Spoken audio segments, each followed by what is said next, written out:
So, yun na nga mga kagulay, isang magandang umaga. Ayan, so katatapos ko lang mag-spray dito sa mga talong. At ngayon nga mga kagulay, sasagutin ko lang po yung mga merong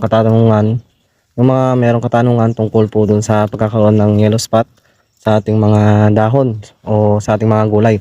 So, bali kasi mga kagulay, merong nagtatanong kung ano ba mga pwede nating i-apply.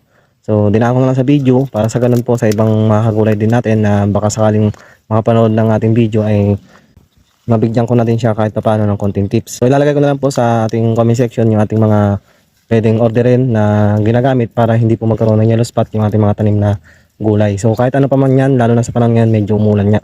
So dito nga sa yellow spot nga mga kagulay, para hindi po tayo magkaroon ng yellow spot sa ating mga dahon, dapat nag-apply po tayo mga fungicide. Ayan, lalo sa panahon ngayon na medyo maulan. Ang nangyayari kasi dyan mga kagulay dahil nga sa acid rain, at kapag biglang uminit, nagkakaroon na po siya ng paninilaw ng dahon o nagkakaroon siya ng batik-batik na pagdidilaw. So may cause pa naman dyan mga kagulay. Dalawa kasi nagiging cause ng yellow spot.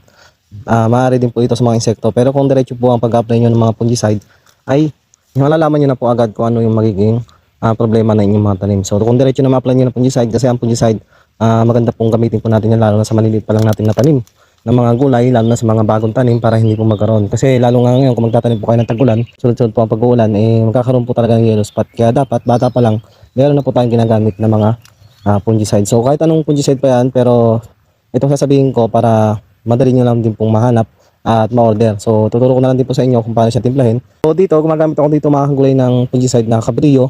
Pwede rin po yung Score na fungicide.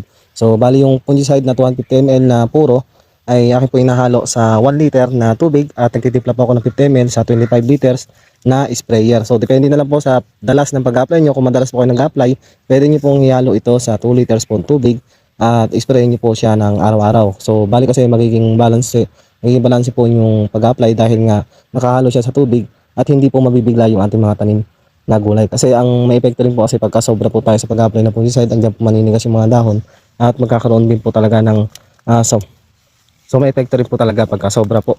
So halos lahat naman ng insecticide pagka sobra ay meron po talaga mga epekto. So kaya nga kami pag nag-i-spray kami ay nakahalo po lahat ito sa tubig bago namin i-spray sa aming mga gulay.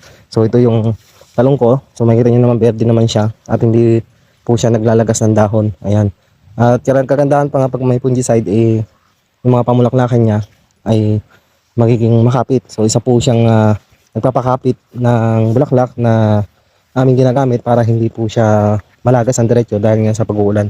Ayan, so mapapansin nyo naman yung ating mga bulaklak. Ayan, ganda naman. So ilagay ko na sa comment section para po maka-order po kayo.